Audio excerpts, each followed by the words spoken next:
Sound test. Testing 1, 2, 3. How do I sound? Anyone?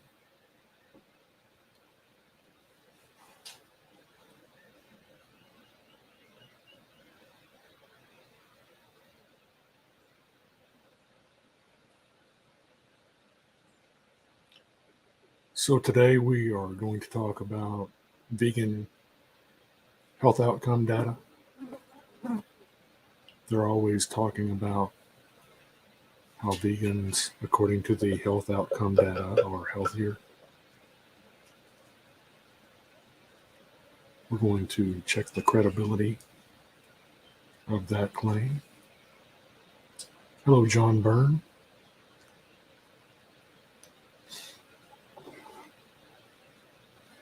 Who else is here? Please sound off if you'd like.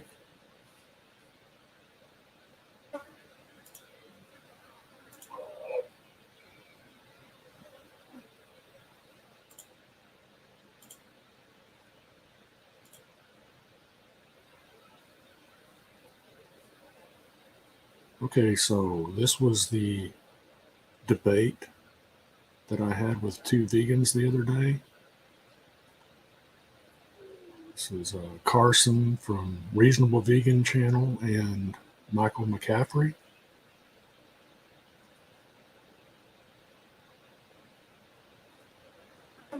And I will play the relevant segment of that video that I want to address today. And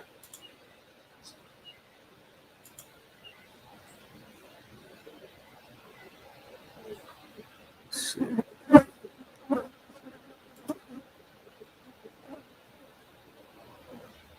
Here we go. Let's see. And by the way, that is something I respect about you, Garland. You feel that humans should need to eat animals, and therefore you want to cause as little harm as you can to animals and the ecosystem while consuming these animals. So if you are truthful about what you're saying, and I take everybody at their word, I respect that more than people that do not care and eat like chicken nuggets and hot dogs and all this unhealthy stuff that takes harming animals for. So well, the truth is, and I can show you the study if you'd like to see it, but vegans as a group of eaters eat more ultra processed foods than any other group. gotcha. In fact, the spectrum goes like this: the more an individual removes meat from the diet, then the higher amount of ultra processed foods they're eating. And you know, if you were to, talk about the unhealthy aspects of a chicken McNugget, for instance, the harmful stuff there is the seed oils that are being fried in. Because seed oil. What? Michael has a strange stance on seed oils, but we definitely should not. Park that one though. I'm happy to go into that one on another one, Garland. But yeah, I do disagree. Yeah, okay, and also the breading and the seed oils.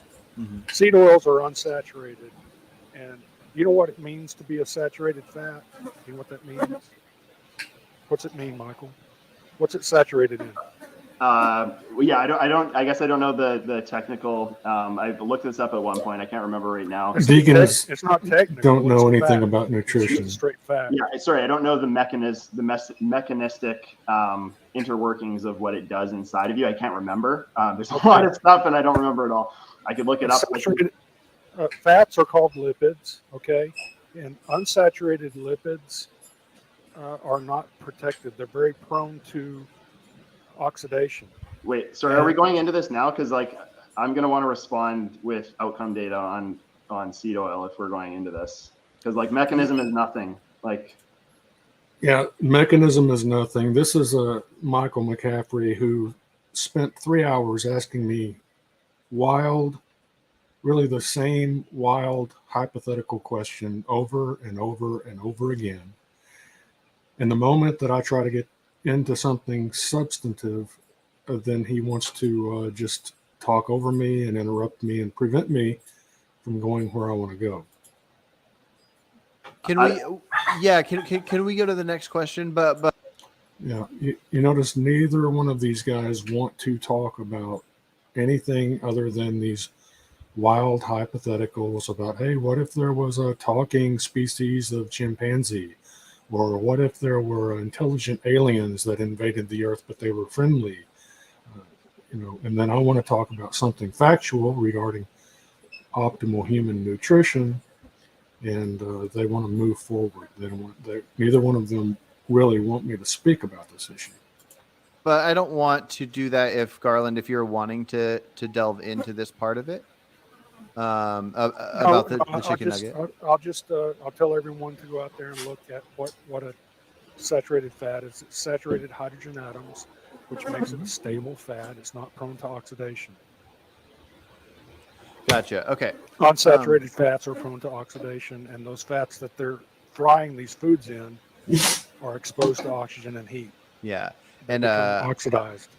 I think we all agree, whether vegan or not vegan, or at least vegan or you, that no matter which part of the chicken nugget is the unhealthy part, if somebody is treating their body poorly and eating unhealthfully, then there's no justification for the harm they're doing to the animals, even if it's the other part that's doing it. Can we kind of agree on that at least? I have no comment. Let's move forward. That's fine.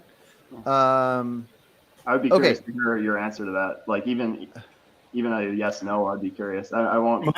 Yeah, notice how the questions that they have it's adamant that I answer their questions, but they will not allow me to go into the information that I wanted to present. Michael, we're moving on. I didn't even listen. I don't even know what he said. I'm ready to move on to the next subject. I don't even have an answer for it because I don't know what the question was. Okay. It seems like, should we just end then? Like, why are we here if you're not listening? Like, this is crazy. Yeah, because they won't allow me to speak on the subject, I'm frustrated. I'm ready to move forward, but they won't let the conversation move forward until I answer some question.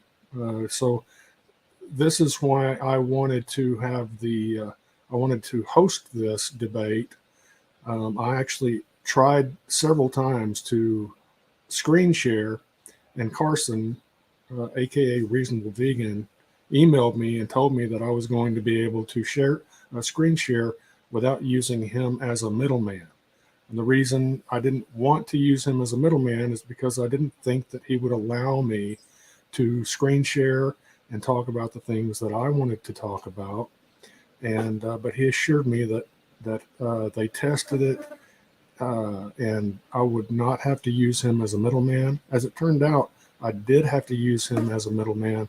I tried several times to screen share, and he never screen shared anything. However, when Michael was ready to screen share, it was within a second that Carson went ahead and shared his screen, Michael's screen, so that he could share his information. I don't think regarding that part of our communication, I don't think I was being treated fairly. But let's get back to this. Because you're wanting to bring up meta-analysis, which is I've already proven contains biases. So No. I'm just saying, if you're going to go into discussing mechanism, I want to present human outcome data. You can't just like we're in a discussion, and if you're, I can show you a graph showing that as animal fats have been replaced, all of the diseases, diabetes. Cancer, what else correlated with that same timeline? As seed oil consumption. He will not let me speak without interrupting me regarding certain subjects. This is a tactic that the vegans use, is to try to drown you out. They want to drown out facts that don't fit the vegan narrative. Goes up, so does diseases of civilization. Yeah, no, I was just curious, and you, I would love for you to answer, but if you don't feel like it, that's fine. I'll repeat the question. What is the question again? And I'll give you an answer. It's all right. I was just saying that, so in your mind, if humans need to eat something like chickens for health, and therefore you will eat hormone-free, grass-fed, free-roaming chickens for your health, that would you be willing to say that a person that doesn't care about their health, that is going to eat something like chicken nuggets, even though the bad part isn't the chicken, it's the other part. That if they're This is interesting because Carson, Reasonable Vegan, has confessed to having a vegan donut habit. And of course, since he said that, and I've called him out on it several times, he swears that he's not consuming any, he's quit his vice of eating sugary junk food, vegan junk food. However, I used to be a nationally certified strength and conditioning specialist. I was a professional sports nutrition for years and years. I've worked with all kinds of athletes. One of the primary jobs that I had was correcting body composition, bringing athletes down to an optimal body fat percentage. And I've worked with so many people in regard to that subject that I can look at someone and tell when their body composition is leaning towards the over fat side. And I can see that, in my opinion, that Carson is a bit over fat, which is, to me, it's proof positive that he's consuming too much sugar or starch in some form or fashion. But every time he wants to talk about, gluttony, he always brings up hot dogs and chicken McNuggets, anything that's got any animal protein in it. But he never points to the man in the mirror. Let's go back to it. they're going to harm their health, that an animal shouldn't be harmed for them to be unhealthy anyways. Like, is it only reasonable to harm animals for our health? Okay.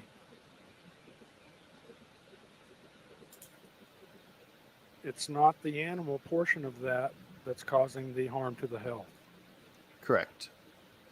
But is it reasonable to harm animals to consume when having zero care about one's health? Because to me, that's kind of like the torturing the dog thing, where I get it. If you are right that you need to eat animals to be healthy, then you eating animals, I'd say thumbs up. If you're right, then that's great. But no matter what, if somebody doesn't care about their health and they're going to eat unhealthy foods and they're 300 pounds overweight, that those people harming an animal not for their own health, that's kind of more tantamount to the dog stabbing. If you have a quick thought on it, you could share, but if you don't want to answer, I can move on to the next question.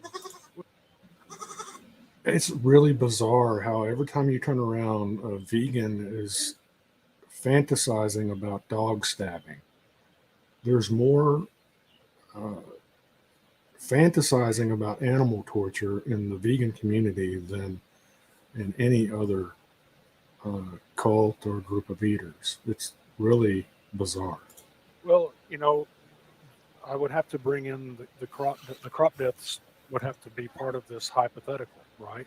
And so let's say someone was eating vegan donuts, for example. Vegans might be way worse. Let's say all the vegans suck. I'm just saying, does a 200 or 300 pound overweight animal eater, would you at least call them bad as well?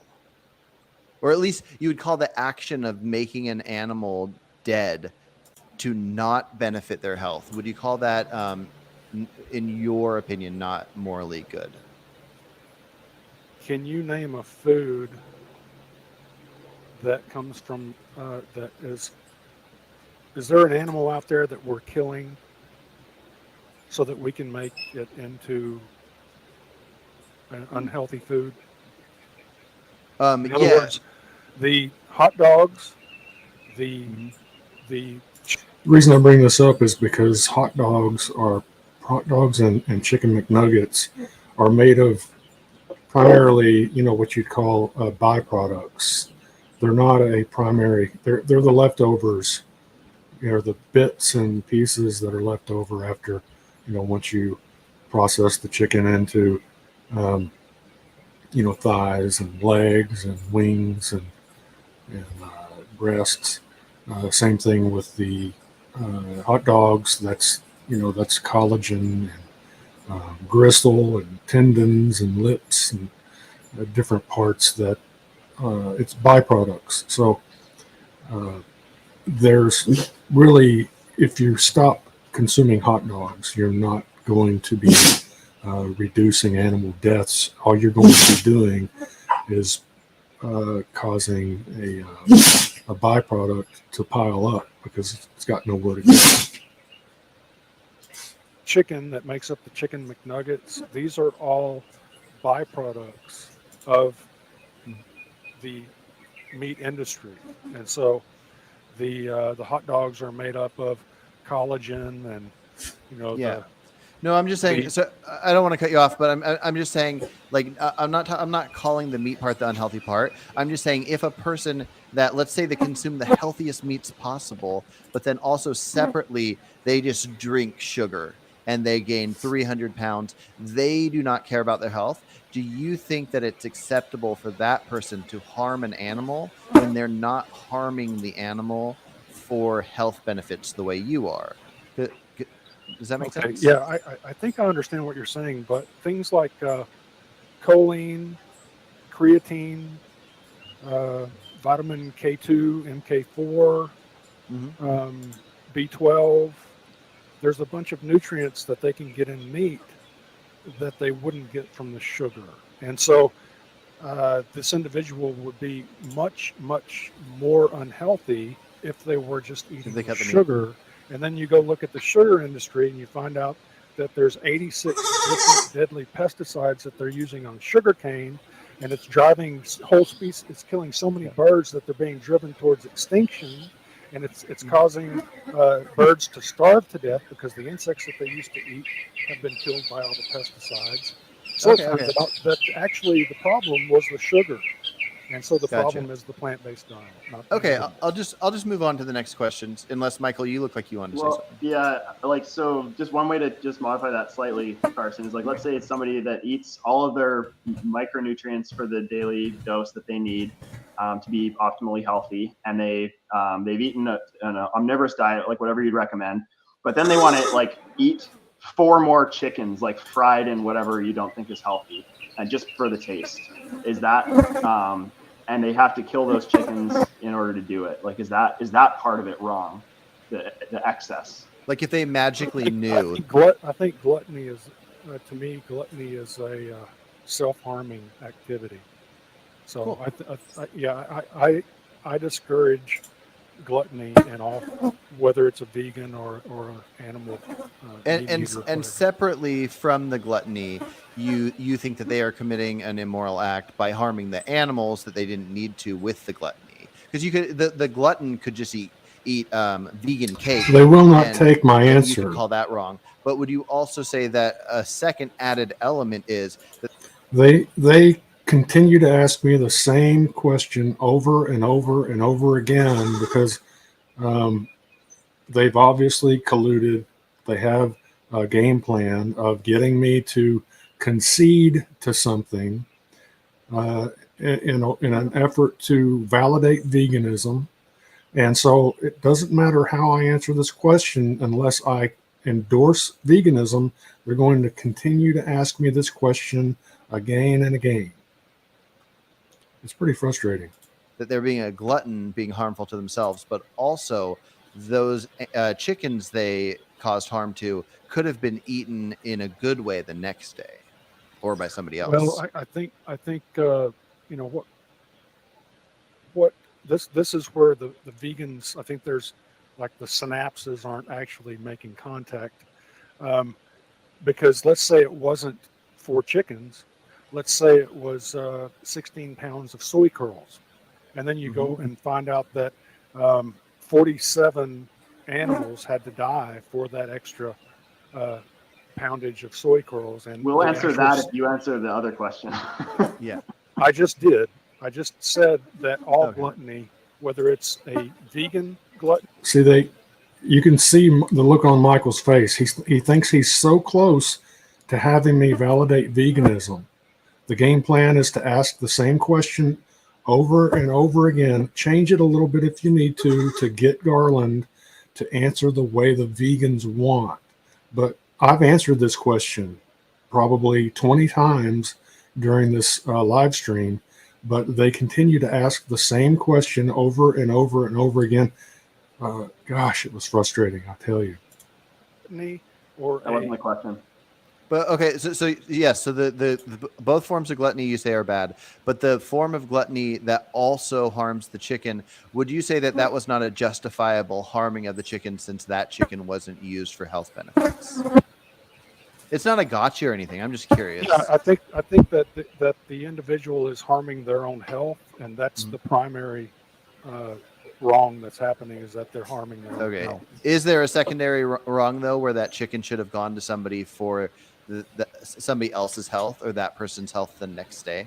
Sure, I think that it wouldn't matter whether it was a He will not ask that question to himself because he's consuming more food than he can justify for optimal health. So it's only relevant to a vegan. Gluttony is only relevant to a vegan when it is a meat eater that's eating too much meat. But a vegan will not hold themselves to the same standard. a meat food, an animal-based food or a plant-based food.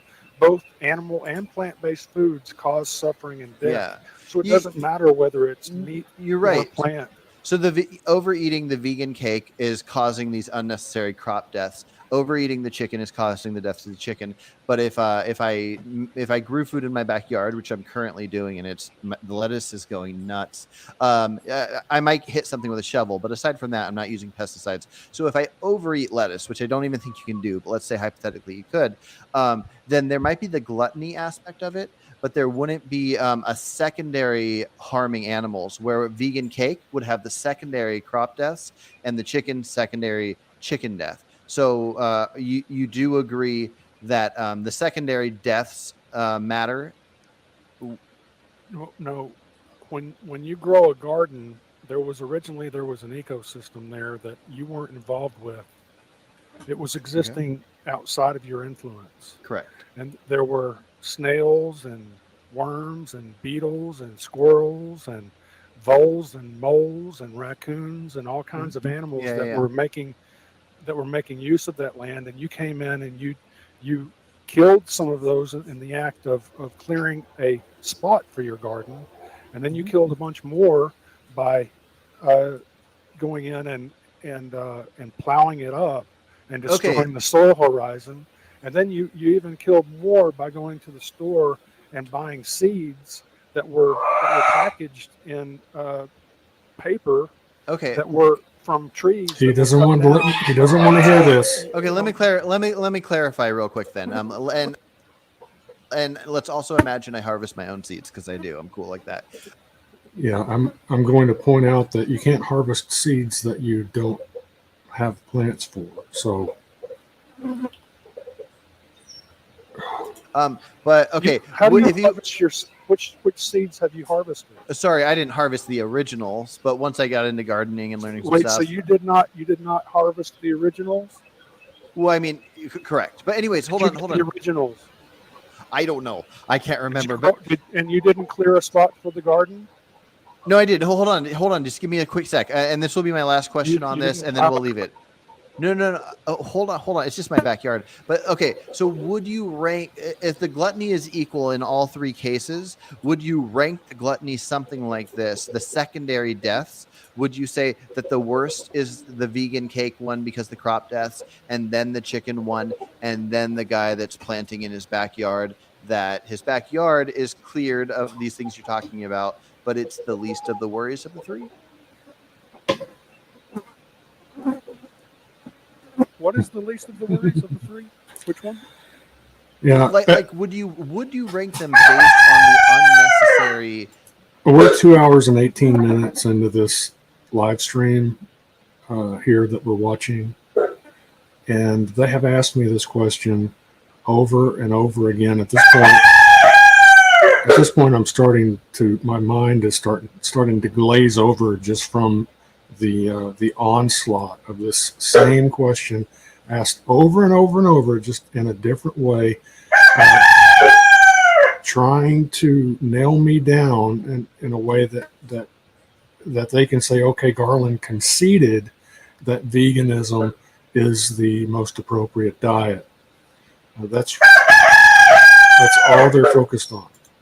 Harm to to animals, the secondary part. Like, would you say that the worse than eating the extra chicken is eating the vegan cake because you think crop deaths are so much worse than the chicken, but then the chicken part might be worse than the fact that my backyard at one point was wildlife, and then that was turned into a backyard. I'm guessing you're okay with the existence of backyards, but anyways, you don't have to get into the... You had a video recently. You were planting some blueberry bushes. Yeah, well, let's not get into that. I didn't see any other blueberries back there. Those were Yeah. the only blueberries. You were planting blueberries, right? Correct. And you didn't harvest those seeds. Correct. Okay. I'm just wondering if when you were going to rank based on secondary parts of this, so aside from the gluttony, are you factoring in the amount of harm, needless harm to animals because the person had already gotten their fill and they magically they knew it. They knew they needed all the healthy food they needed for that day, and any extra is harm to their own body. So the gluttony, but we're setting that aside. To rank the secondary part of it, would you base it off the harm to the animals?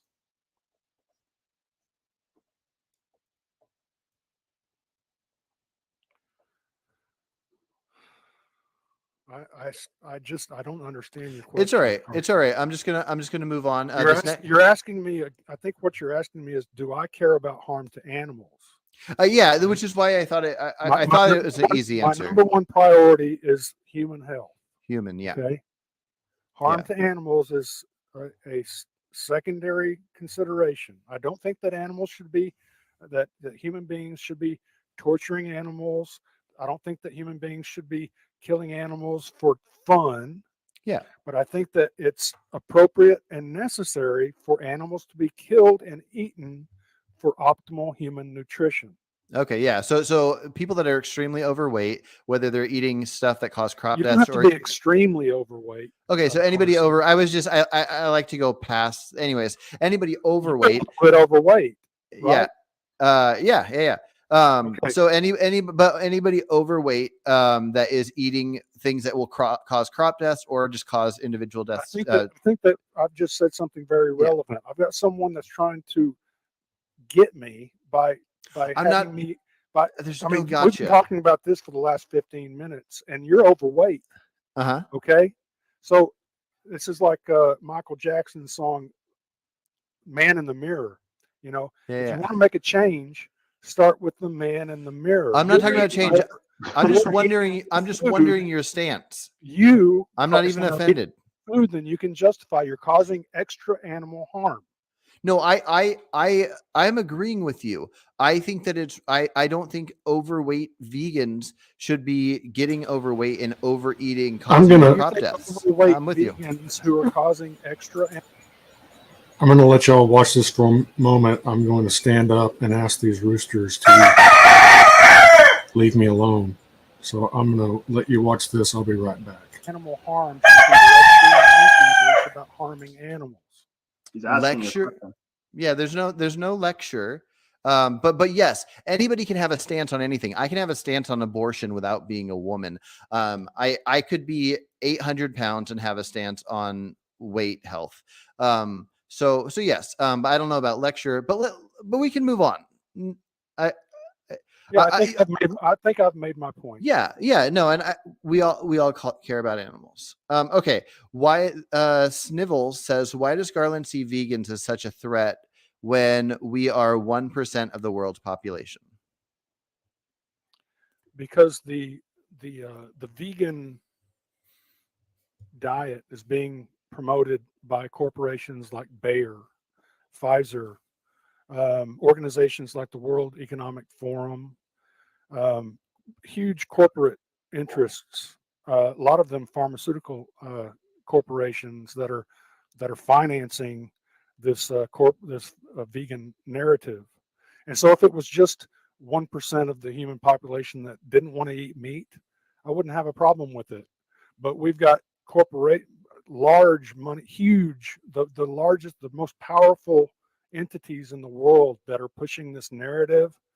For instance, Bill Gates, for instance, he's telling us that the third world countries, the developing countries, can continue to eat meat, but the rich countries must stop eating meat. We're going to be eating plant-based mock meats that are full of all types of toxic chemicals, and then we're going to be eating lab-grown meats. And lab-grown meat is very energy intensive. It's grown with immortalized cells, which means that there's only one type of cell in any animal that's immortal, that just keeps dividing and dividing and dividing and dividing, and that's cancer. So that's technically what they're doing, is they're growing cancer tumors, and they're proposing that if we want to eat meat, then we can eat this cancer tumor. And Gotcha. I think it's dangerous to our health. I think it's dangerous. It's very much like what you guys are talking about. Is it okay to do to an animal what you want to, as long as you leave it in a situation that you think where it's better off? And you're not okay with me doing that for a turtle, but you're okay with doing that to other human beings. When neither one of you are nutritional experts, but you're willing to snap your fingers and put everyone in a situation. Are you aware of the recent study that came out of UK that proved that half of women do not have? All right, sorry, but you strawman us, so I'm just going to interject quickly. Okay, so there he is again. He does not want me to talk about the science that contradicts the vegan narrative, so he's going to interrupt me. I want to get back to these hypothetical questions, trying to hedge me into conceding that veganism is an appropriate diet for human beings. That's really the entire goal here, the entire goal. Quickly, because you're speaking for us, I'm just going to clarify our position that if the empirics work out in your favor, Garland, both Carson and I are on your side. So we just have a disagreement about what the empirics say, right? So we're not trying, you ascribed intent to us. We're not trying to do that. The right? question was is why am I concerned about what 1% of the world wants to eat? And it's not just that vegans want to eat a plant-only diet. Okay, that's not, if that was the case, I wouldn't be here. The other part is you guys are having. I mean, Carson has had what, 5 or 6 conversations over the last month, waxing philosophically about whether or not vegans should be murdering non-vegans or ex-vegans. You know, should we hang them? How should we kill them? How many? How fast can we kill them? I just want to throw out really quick. Non-vegans. Vegan Gains brought that up to me. They find that very funny that they're having these public conversations about murdering non-vegans. Very against that. A buddy of mine named AJ turning veganese. No, I talked to a lot of people about it. That's because I'm bringing it up to see how crazy some of my vegan friends are. I'm talking about murdering non-vegans. Hey, Garland, you're talking about it right now too. I'm talking about it being a problem. I'm not talking about I think it's a problem.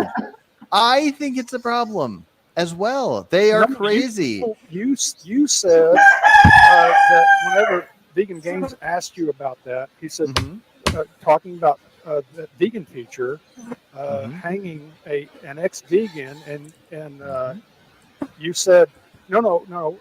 The reason it would be wrong isn't because it's wrong to do that. It would be right to do that. It would be to harm the animals, because right now, because of the societal societal environment, the mentality of society right now is that it pushes people away from veganism, but that in the future, that would be the right thing to do. That would be the right thing to say. I think I misworded some things in that talk, and a couple of your buddies pointed that out to me, and I made an entire video explaining that. But no, I didn't say that the only problem is that it hurts the vegan movement. I was pointing out that it does hurt the vegan movement. Yes, that's what I just said, was that killing what he and and Vegan Gains were discussing was the prospect of publicly hanging Cosmic Skeptic for being an ex-vegan. And what I said was that that he had said that that's the wrong thing to do or the wrong thing to say right now, but in the future it would be the right thing to say, because right now it hurts animals. So nothing to do about hurting Cosmic Skeptic. It was about discussing hanging Cosmic Skeptic was driving people away from veganism, and that was the issue. And that's what I said, and he just admitted that. Let's hear that again. The other thing, I misworded some things in that talk, and a couple of your buddies pointed that out to me, and I made an entire video explaining that. But no, I didn't say that the only problem is that it hurts the vegan movement. I was pointing out that it does hurt the vegan movement. Yeah, he said that was the primary reason why they shouldn't be hanging or discussing hanging ex-vegans now, that they should do that later, that later in the future that would be the right thing to do. The other thing I was saying... No, we can pull it up right now, and I will show you that you did say that the issue with saying that is that it harms you. Okay, I might have worded something wrong. That would not have been my intent. The other element I was trying to point out was that in the future, if I am right in my thought, okay, I'll be right back again. I've got another rooster here. We do not need animal products whatsoever, and it will become something that will be thought of as immoral to consume once we know to an extreme, that then there would be laws about doing so. And at that point, when the laws exist, if somebody were to break those laws, I would want them to get the amount of trouble the law calls for. And that's only with that knowledge of this understanding in a hypothetical world where we perfectly know a thing.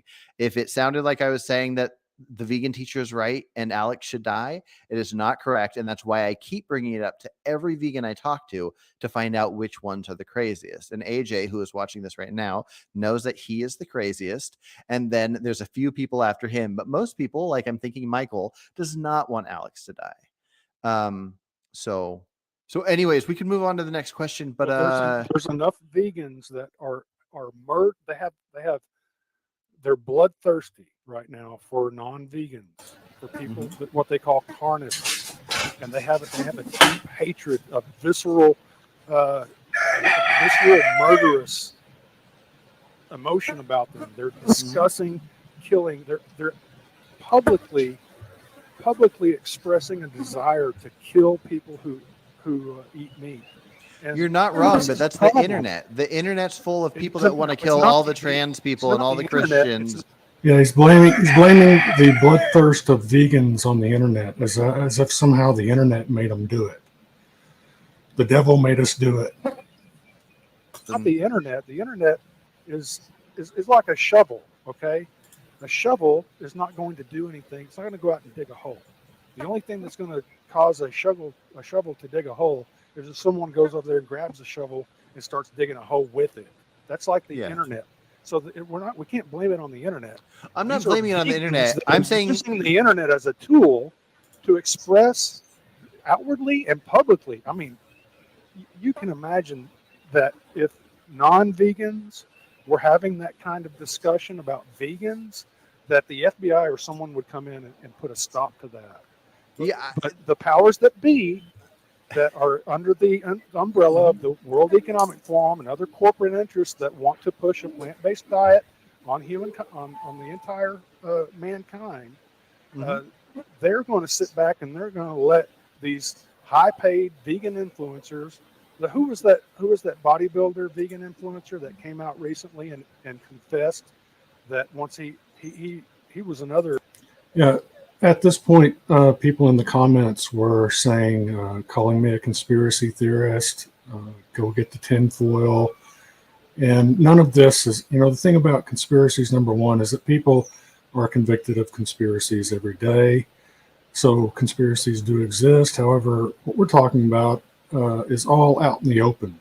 Most people are starting to become aware of the World Economic Forum, become aware of its 2,000 plus mega corporation strategic partners, even the meat packers like Tyson Foods, Cargill, JBS. All of the supermarket meat suppliers have signed on with the WEF's anti-meat agenda, and those companies are helping to spearhead the plant-based mock meat market. So they're getting ready to transition into that, and they're going to slowly, or maybe rapidly, there may be some type of event that causes them to just switch over to supplying only plant-based mock meats. And it's going to be difficult to find meat, is what it looks like. In fact, the WEF has told us that that's the way it will be. So they're going to get there. They plan on getting there by 2030, according to their public statements. A person that ran into health problems, and he confessed that he was being paid something like $30,000 a month to promote veganism by all these corporations, and that I'm sure that Vegan Gains is being paid very handsomely to carry out his influence. So the fact that these vegans are allowed to express murderous thoughts and intentions is scary.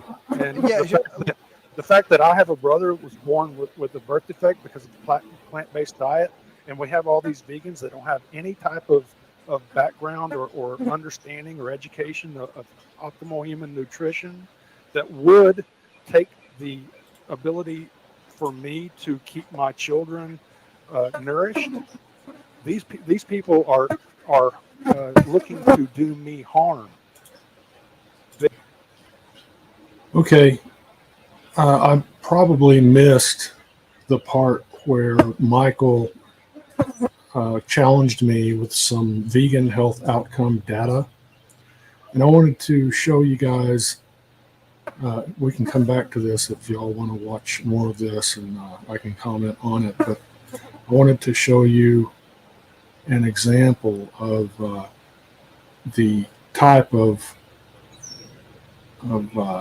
data that they're talking about. Let's see if I can pull it up.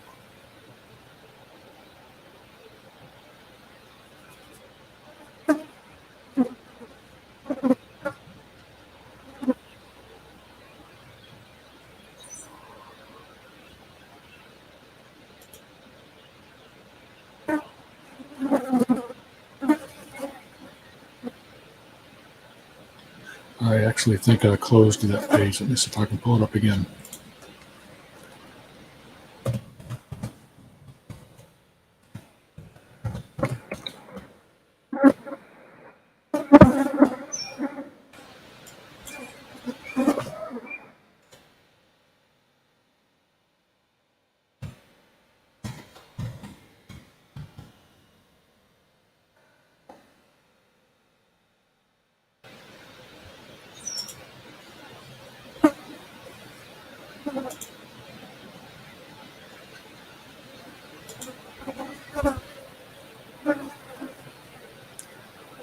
Yeah, I think this is one of many of these that I've got. Let me pull up real quick.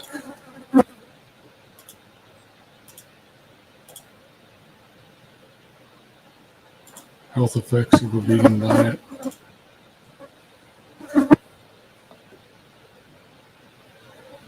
Recently, vegetarian diets have experienced an increase in popularity. Vegetarian diet is associated with many health benefits.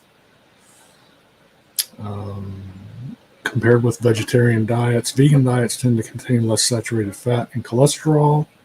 Both happen to be essential nutrients. And more dietary fiber. Fiber is not a nutrient. Human beings cannot digest fiber. It's cellulose. So we don't digest cellulose because we don't have a functioning cecum. We're not eating vegan butt cookies, cecotropes. Vegans tend to be thinner. We've seen the physical deterioration, the lack of muscle, the loss of muscle. They have lower serum cholesterol and lower blood pressure, reducing their risk of heart disease. So this, when they say reducing their risk of heart disease, again, these are correlations, and correlation is not causation. So that's part of what's wrong with the situation we're all in today, is that they've taken these correlations and decided to sell them to us as facts of causation, when that's not at all what they've proven. All they've done is say that there's a correlation, and there's lots of reasons why there could be correlations. These people that have lower cholesterol have also been found to be more violent, and low cholesterol has been associated with higher rates of all-cause mortality. But there is so this is when they say health outcome data for vegans, this is the kind of thing that they do. They show you a correlation study or a correlation meta study, and they don't show you health outcomes. They show you lower cholesterol, things like lower cholesterol. They don't show you that lower cholesterol led to less death. They just show you lower cholesterol in vegans, and you're supposed to jump to the conclusion that that means lower rates of cardiovascular disease. But that's not what the science says when you look deeper and broader. So I want to show you an example. It was recently a study that came out in 2021 that I'm going to pull up here.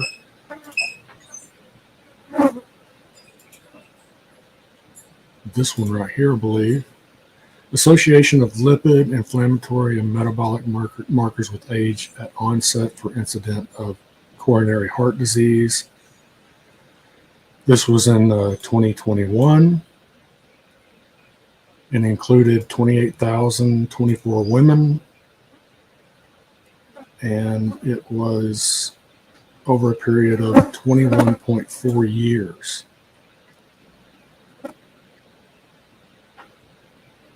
So these are the results here. Conclusions in this cohort study: diabetes and insulin resistance, in addition to hypertension, obesity, and smoking, appeared to be the strongest risk factors. So you don't see anything in there about saturated fat consumption. But if you, there is a graph from this study I want to pull up and show you.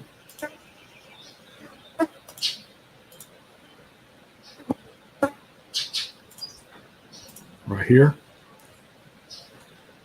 This is what the study found, is that type 2 diabetes had the highest correlation with cardiovascular disease, coronary heart disease. Metabolic syndrome had the next highest correlation.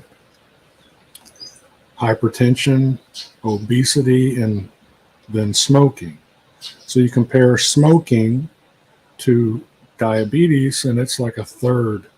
It's got the correlation there is about a third of type 2 diabetes.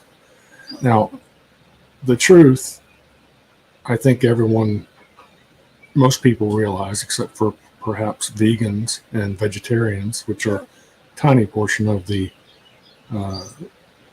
human population. What leads to type 2 diabetes? Well, it's insulin resistance. And what causes insulin resistance? Well, abusing insulin. It's just like when you abuse alcohol. It takes more alcohol over time. It takes more alcohol to give you the same buzz as before. Most people, the first time they consume alcohol, they drink one drink, and they're drunk. And then if they continue to drink, then they'll build up a resistance to it, to the alcohol, and then they'll have to drink a 6-pack. And I knew guys in college that had worked their way up to a case. They would have to drink a case of beer, and then you couldn't even really tell they'd been drinking because they built up a resistance to the alcohol. And the same thing happens with insulin. You're building up a resistance to insulin. What causes you to abuse insulin? Is it animal protein? Does that cause a big insulin spike? No. Animal fat, does that cause a big insulin spike? No. What does cause a big insulin spike? What causes insulin to be abused?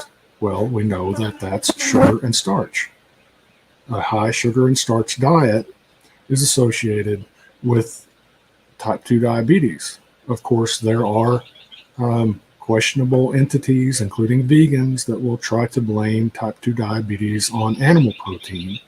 And I just don't think that there's any evidence of that whatsoever. There'll be anything like that would be a correlation study, and the starch and sugar and even the seed oils won't be considered as a factor. Usually those studies, you look at the conflicts of interest, you'll find something. If you don't, you look at the university where the study came out of, and you'll find that the university most of the time has been given grants by companies like Bayer Pharmaceuticals, Pfizer, General Mills, Kraft.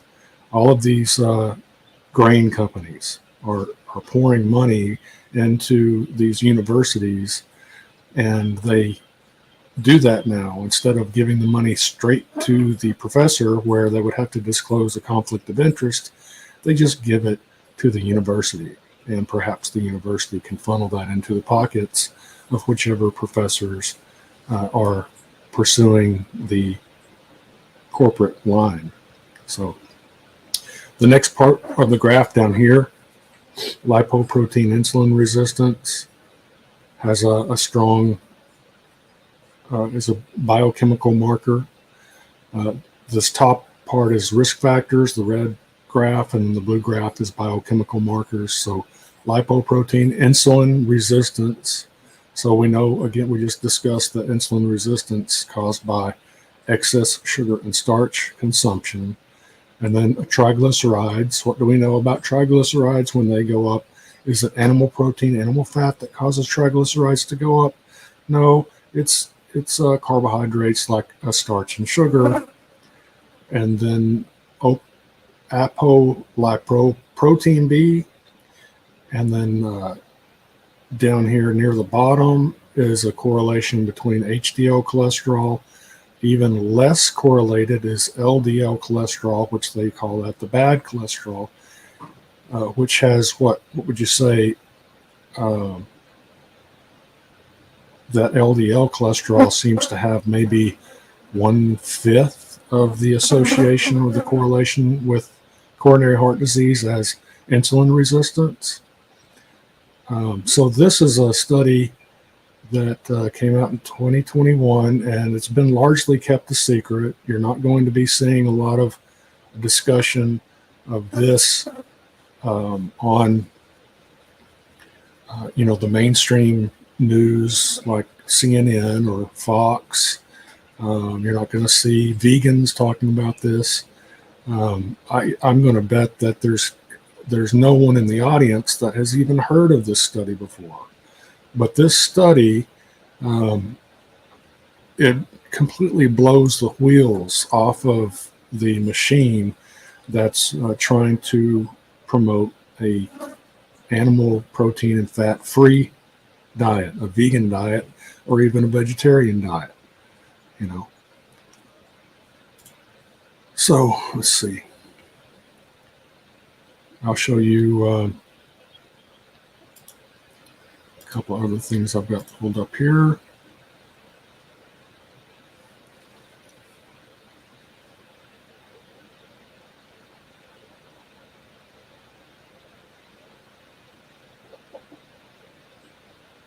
So this is one of the types of studies they'll pull up. Vegetarians have a lower fasting insulin level and higher insulin sensitivity than matched omnivores. And notice that they're comparing vegetarians to omnivores. And we know that omnivores are eating the standard American diet. So they're eating a ton of ultra-processed foods that are high in seed oils, starch, and sugar. And really, if you look at the ingredients, any type of animal product and these ultra-processed foods are an absolute minimum. They're many times completely void of animal products, and the ones that do have animal products, they're minimal. And look at, say, what Carson keeps bringing up is chicken McNuggets. Well, the breading keeps getting thicker, and the actual meat is going down. They're mixing in vegetable proteins in with the meat portion of it, and then they're frying the whole thing in seed oils. So you've got, it's probably about 70-75% plant product, and then they're blaming the obesity and disease that comes about because of foods like that, and then they're blaming it on the minority of what makes up the ingredients, which is the animal products. But there are studies out there like this where they're designed to make veganism and vegetarianism look good, but they're comparing it to the absolute worst diet that they can muster up, which is the standard American diet.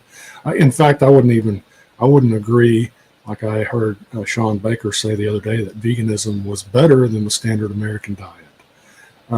Maybe in the short term, but in the long term, a vegan diet is void of important vitamins and minerals that you're not going to get in a vegan diet. And at least the standard American diet, as deadly as it is, at least it has things like methylcobalamin, which is the human bioactive version of B12. It's got choline, it's got creatine, it's got vitamin K2, MK4. It's got all of these nutrients that you're just not going to find in a vegan diet, period. So I think that, the vegan health outcomes are skewed partly because most vegans will quit within 2 years. Almost 90% of vegans quit within 2 years for health reasons. The vegans will lie and say that they quit because they were addicted to meat. Well, yeah, their biochemistry requires meat. So if you want to call that an addiction, then you're welcome to do so. But that's not the truth. So let's look at a different study that's similar, looking at a similar thing but a different diet.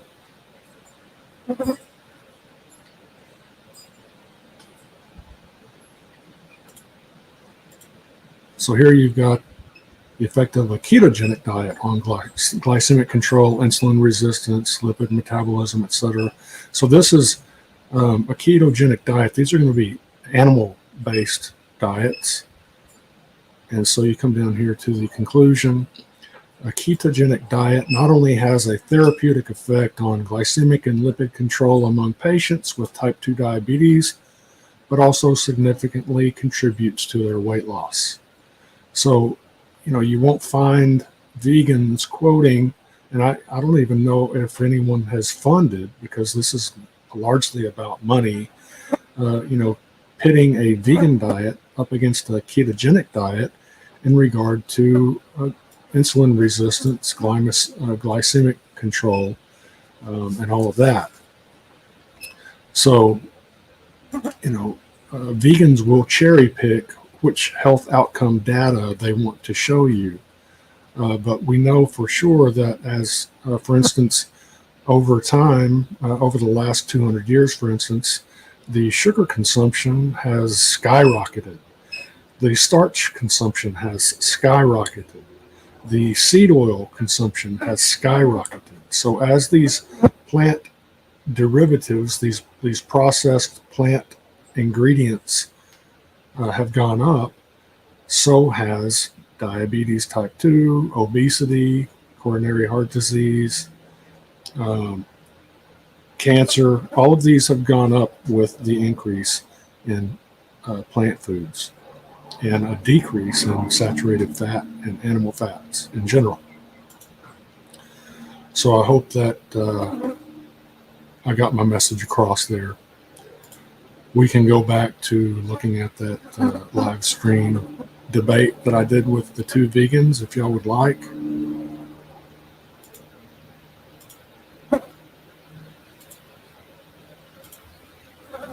Here we go.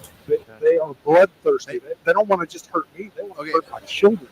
I think I can speak for Michael here that we both don't necessarily agree with anything specific that is said by vegans on the internet. If you're up for it, can I go to the next question? Go ahead. Okay.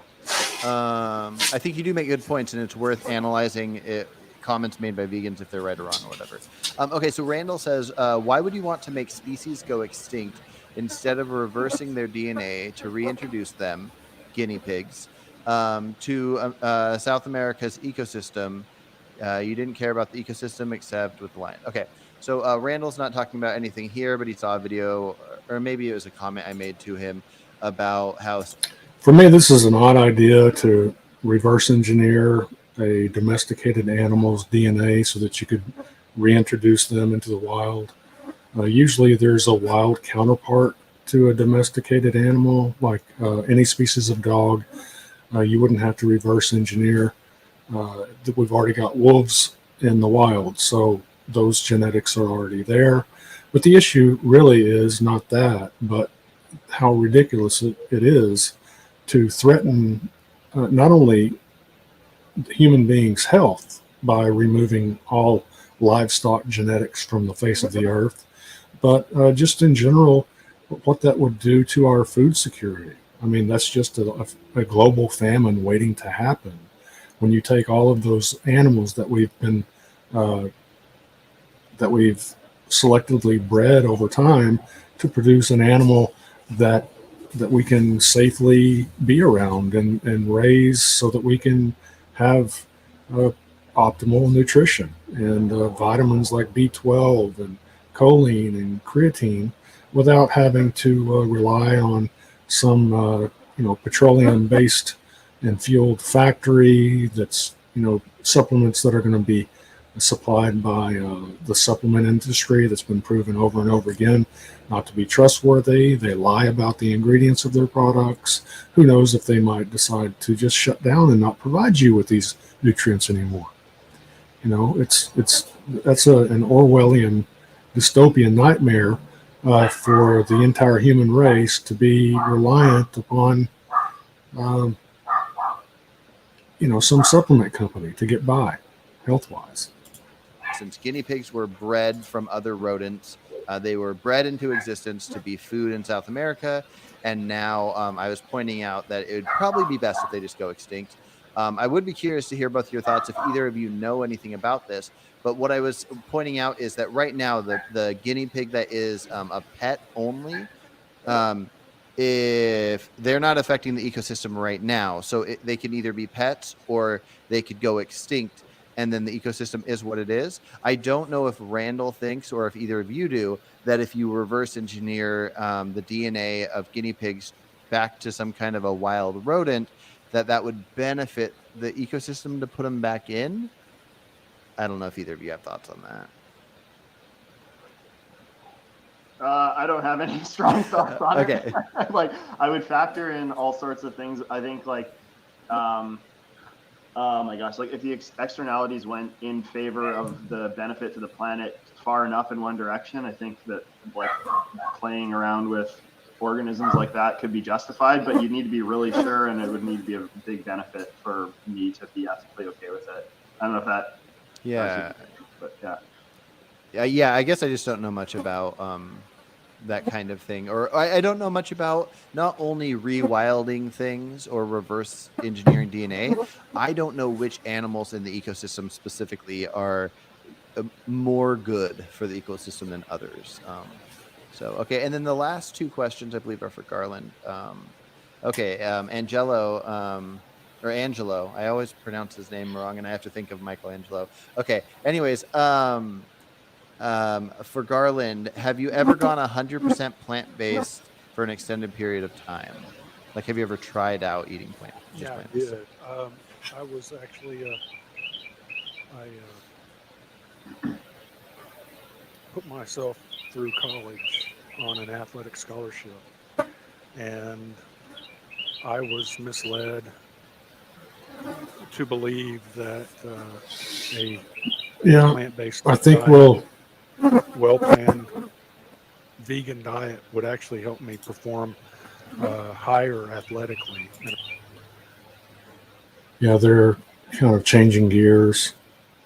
I was hoping that someone would want to come on with me today, but it looks like the vegans. Are there any vegans out there that want to come on and debate me on any of this today? Let's see, Angelo Fignaroli is here. Why don't you? I'll give you. I'll post the link.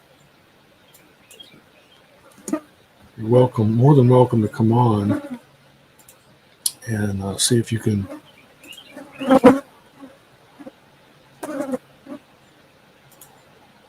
See if you can take me on here, unless you're scared.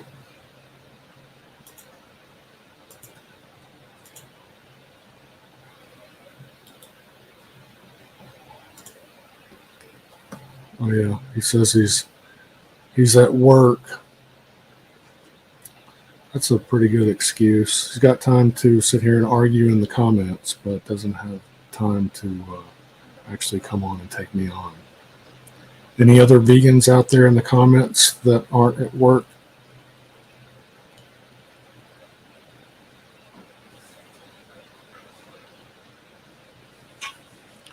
We can, let's see, I'll pull up something else, something interesting. I don't know if y'all ever go to Reddit, but they've got a subreddit called the Anti-Vegan subreddit against the cult of veganism. I was looking at some of the posts here earlier. We got worldwide interest in veganism appears to be on the decline, according to Google Trends. You can see it spiked here in 2019, and it's been steadily going down. I think people are probably tired of hearing about it. They're tired of the corporate push. The last 3 years with the this medical situation that they forced on everyone, everyone's just kind of sick of that narrative, which veganism is part of. The whole gender fluidity, veganism is part of that category of thought. And people are just kind of, they've got, they're just tired of hearing it, and they're ready to move on. Most people know, if they experiment with veganism, that they feel terrible on a vegan diet, and they start getting severe health problems, and they give up within 2 years. So veganism, if it wasn't for the corporate push, veganism would go back to being something that you just hardly ever hear about. Let's see what else. Remember, guys and gals, hunting does more for conservation than going vegan. So he's got some examples of how hunting actually is more causes or allows more conservation. That was a not safe for work post. We'll skip. Animal products have no health benefits in the category of vegan pseudoscience. The vegan is claiming more people are vegan today because the information is clear on the subject. Plant-based diets are healthier than the standard American diet. Animal products have little to no health benefits, but tons of drawbacks. Pick a fight with the degree-holding nutritionists and doctors who do the research if it bothers you so much. I just read their books and publications and make my decisions off those. not YouTube personalities who need you to click and subscribe. It is no one's responsibility to educate grown people. At this point, you should know how society works. Oh yeah, here's a good post. Eating meat is not intrinsically the standard American diet, which is very true. That's one of the things that vegans will try to confuse you with, is trying to confuse the standard American diet with a meat-based diet, and the standard American diet is 75% plants. It's sugar, which is the problem. I would agree with that, except I would add seed oils, sugar, starch, and seed oils.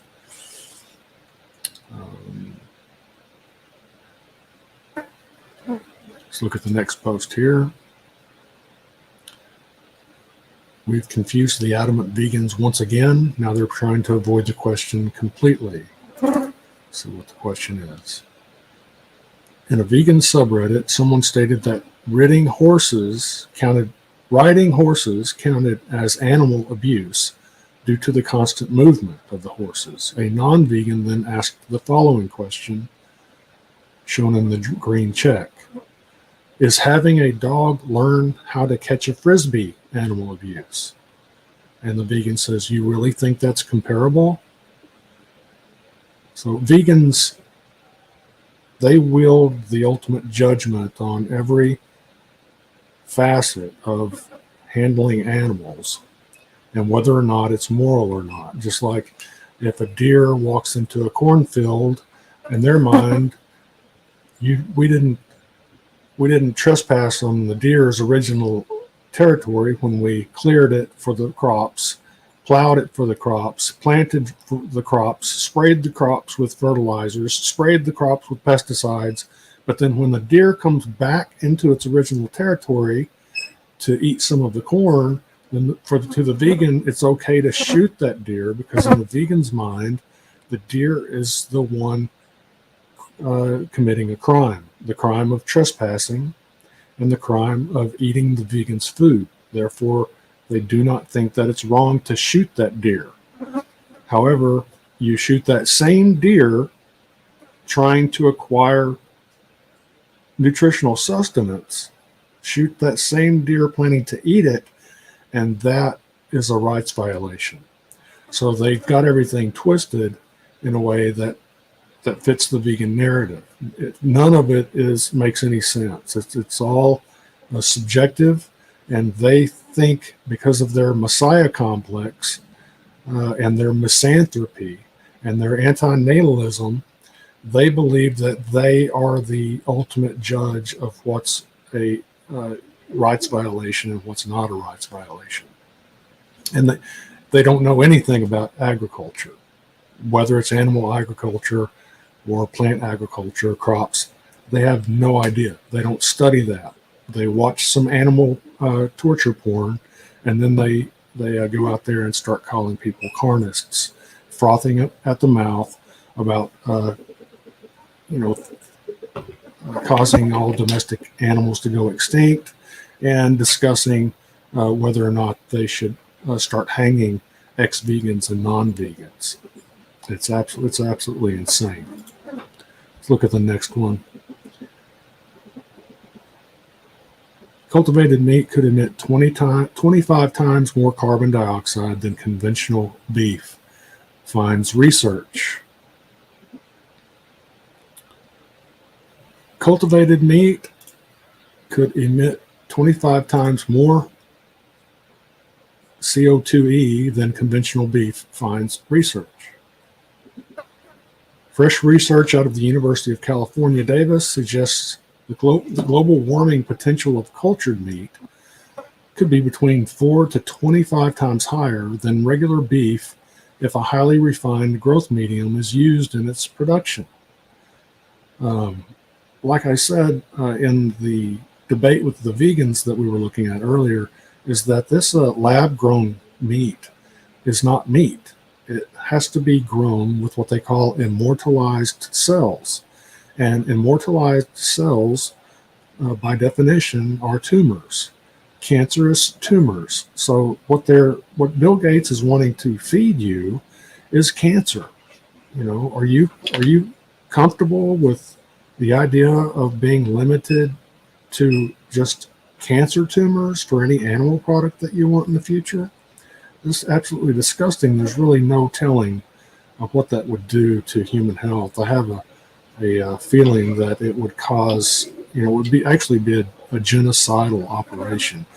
Everyone would probably get cancer, and maybe that's what they want. I'm going to have to back up and present that page because it opened a new tab.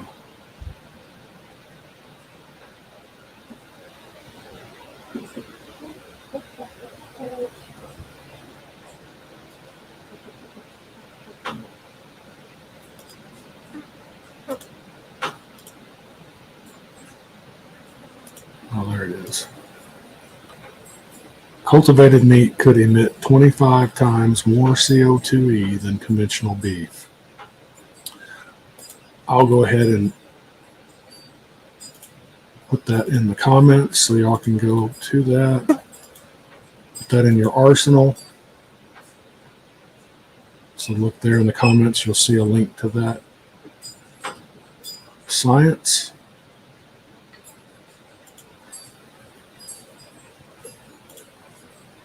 Get back to the Reddit page.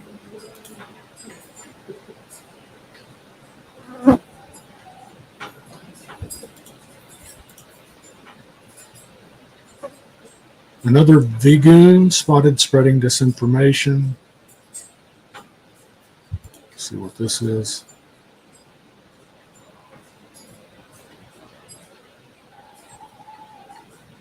For those of you wondering, the question in this post would this be an alternative to cars, with a bunch of vegans clearly brigading? So someone asked, not in a vegan subreddit, but some other subreddit, asking if this could be an alternative to cars.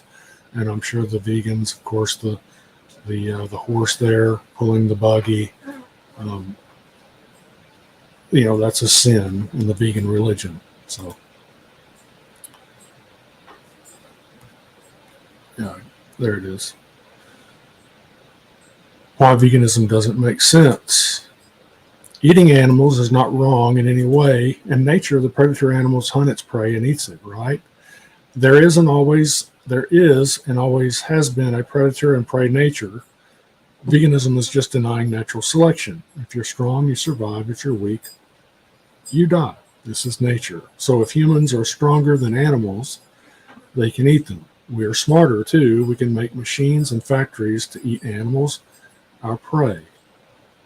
We are part of nature, and this is our way of hunting food. We have to survive to get better. Even evolution is based on getting better and stronger as creatures. Weak ones eventually die and the stronger ones breed. Actually, evolution is not about getting better and stronger as creatures. Evolution is based on the idea that you would be fit for the environment. And so if your physical attributes allow you to thrive and reproduce, then there's not going to be any evolutionary driver. It's when the environment changes that a smaller percentage of a species is going to be fit for that environment. So there'll be a natural culling of those that are not fit for the environment, and the members of that group that are not fit for the environment will die off, and the members that are fit for the environment will live to reproduce and pass on the genetic code that creates that organism that is fit for the present environment. There are lots of species that have been shown to be virtually identical to the same species, the fossils that we find from millions of years ago. So there's nothing about evolution that's inherently driving an organism to get better and stronger. It just what evolution, the theory of evolution says that the environment will select for those members of a species that are the best fit for the present environment. So if you've got an organism that's a perfect fit for the environment, and then the environment changes, because the environment is always changing, when it changes, then some members of that group will be less optimally adapted, and they will either be handicapped in their ability to reproduce, or they may not be able to reproduce at all, mostly because they may die before reproductive age.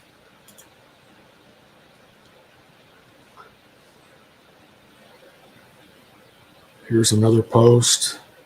This is that famous vegan compassion. This guy was doing a search of how many recovering ex-vegans get death threats and was amazed. What is it about the vegan eating disorder that causes someone to issue death threats over what kind of sandwich they had for lunch? So here's that vegan teacher. She says, vegan phobia is as bad as racism and homophobia. It is wrong to attack those who are defending the innocent. Of course, she doesn't defend the victims of crop protection, does she? She says, vegans are born again. They are born again. Vegans are born vegan. They are born knowing that it is wrong to kill for no reason. So you see how they throw that phrase in there, no reason. That's because they know that someone's going to bring up the crop deaths issue, and they'll say, well, yes, we killed that deer, or we killed those doves, or we killed those crows, or we killed those squirrels, but there was a reason. There was a reason. They were committing trespassing. They were infringing on our property rights. So it's okay to kill as long as it's for the reasons that the vegans use to justify the animals that they kill. And then Veganist the Future, Ava, says Gordon Ramsay deserves nothing. He should be dead. So that's that, Carson over at the Reasonable Vegan channel. First time I saw him discuss this was with Vegan Gains, but it's just become a pattern where, they're kind of normalizing the idea that vegans should be publicly discussing killing ex-vegans and non-vegans. Then Venus Centillus says, well, he could sell food at one of his restaurants, I guess. And Angelia Ortega says, oh, I will if you let me. Not sure what that means. I might be talking about murder. MM21 says, Miss Katie, do you ever do stuff like that to gain attention from the media? It might help. Veganist the Future Ava says, I hope he chokes on an animal bone and dies.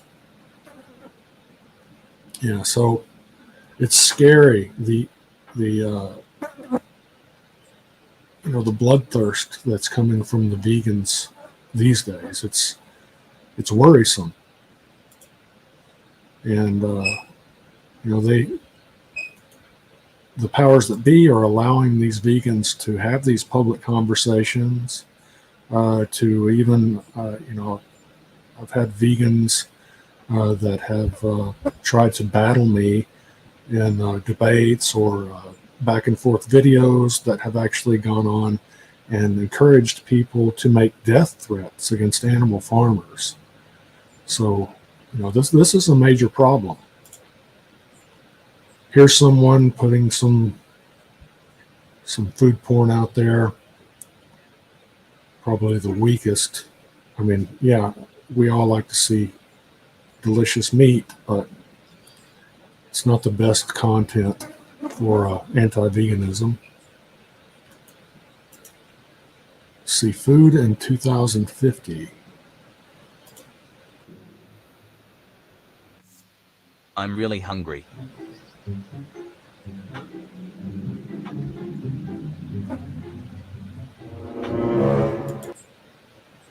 So this is I've never seen this video before, but it's a future, looks like a future dystopian, a future vegan world. You got the everyman pleb that's hungry, and it's looking at the direction things are going with the WEF affiliated governments that are starting to, like in the Netherlands, demanding that farmers sell out and forcing them to sign contracts that they will never go into farming again. You know, declaring war on farming when that's where everyone's food comes from. And they're not only doing it with animal farms, but they're doing it with crop farms as well. You would think that some vegans would, you know, perk up and realize that this is going in a very scary direction. Damn it, I have to order new groceries.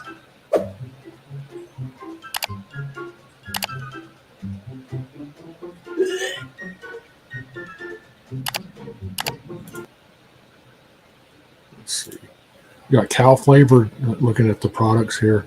You got caterpillar candy, synthetic meat burger, synthetic dried fruit, spaghetti, soy bug protein bars, mosquito powder, cow flavored drops, spider milk, bug bread, ant milk, McBug.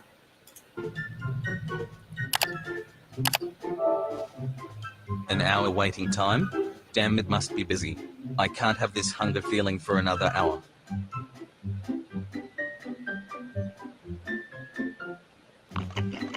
That's better. Now let's wait for my food to arrive. I don't know if you've seen Soylent Green. If you haven't seen it, or if you haven't seen it for a while, you should go back and watch that. It was a movie that came out in 1973. It was set for the year 2022. And because of climate change, the world's population had all the food, all the real food taken away from them. And they were being rationed out a sort of a cracker or a wafer of some kind called Soylent Green. And it turned out there was a secret. Everyone knew that there was some secret about Soylent Green that people weren't aware of. And by the end of the movie, they figure out what that secret is. Turns out that it was people. Soylent Green is people.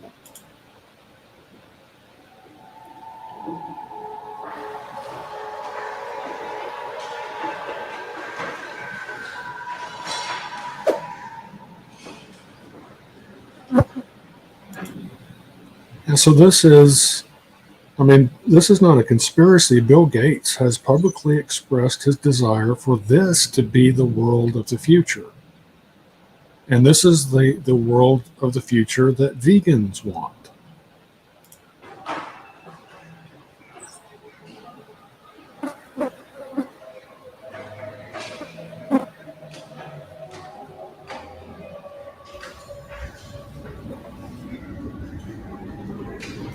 This is the vegan future.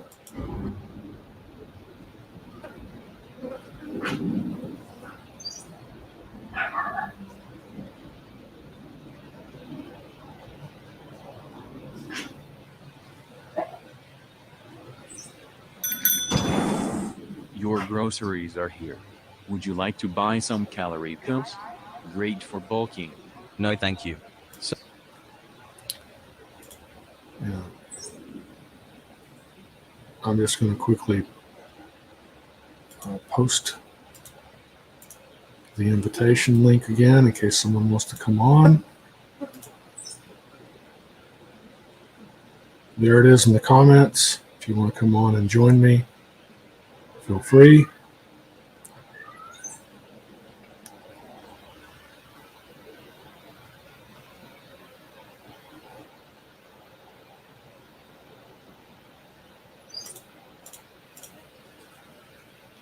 Some protein pills maybe?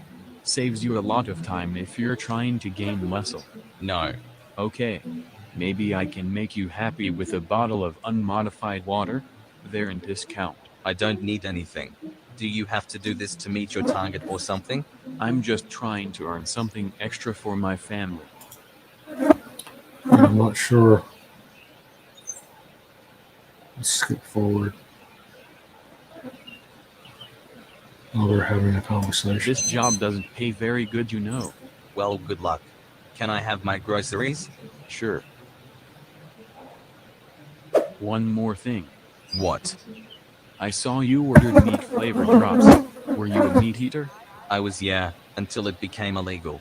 Me too. I miss the taste of it so much. Okay, so there are meat eaters out there, anti-vegans out there that have bought into the idea that the only thing that they need from meat is the taste. So it's a shame that there are meat-eating anti-vegans out there who don't realize that there's nutrition in that meat that you're not going to find in the plant world. Yes, me too. Actually, I know a guy You know someone? who can get you some meat. Chicken, to be precise.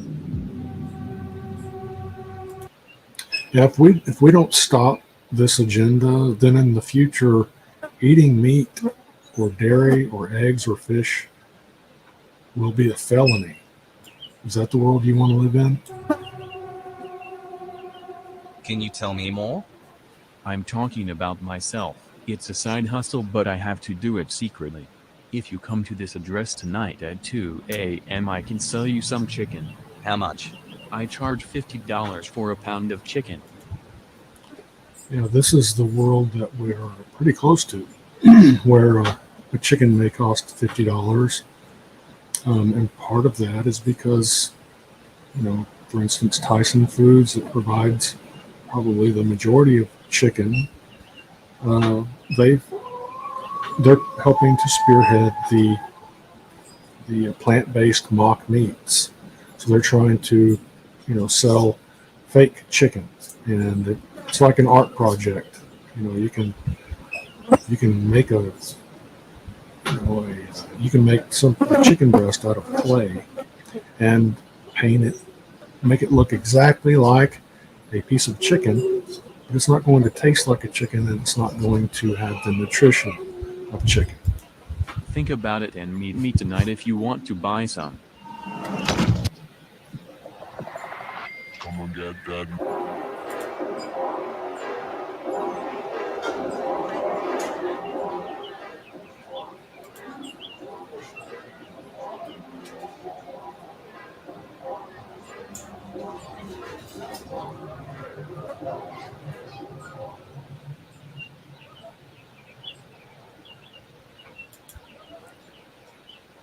Vegan future food in 2050.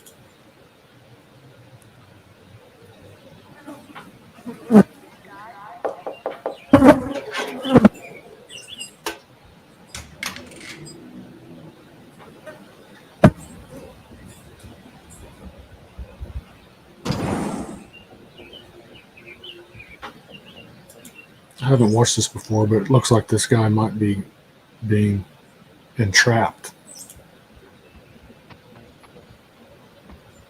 Where are we? This is my storage place. Do you also live here?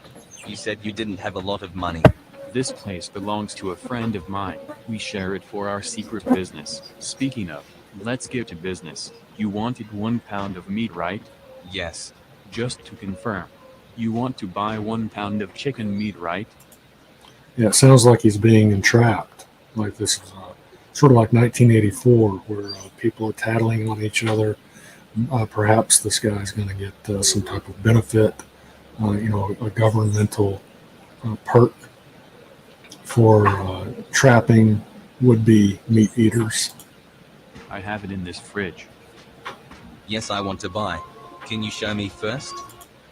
I bet he's going to open that refrigerator and there's going to be armed agents jump out and arrest him. Of course. It's beautiful. How did you get this? illegal farm in the mountains. Amazing. I haven't had this in such a long time. I know, right? Enjoy. Please pay me in Cardano. Thank you. Just a friendly reminder, what you just did is illegal and you should not share this with anyone, okay? Understood. So repeat after me. You just bought illegal meat and you are not going to tell anyone. I just bought illegal meat and I'm not going to tell anyone. Thank you. Ladies and gentlemen, we got him.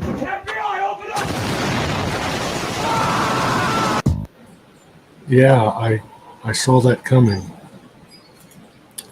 Just as I figured was going to happen. And that's really the vegan future would look just exactly like that. And with that, I think we'll wrap it up. We've been going for a while now. I appreciate everyone that showed up. Let me know if you have any ideas for the next live stream, anything you want me to cover. Any vegans out there that want to debate, let me know. And you're welcome to come on and discuss. It won't be a formal debate, but we can have a conversation. And hopefully some of you will respond. We can set that up. And I, again, love you all. Thanks for being here. We'll see you next time.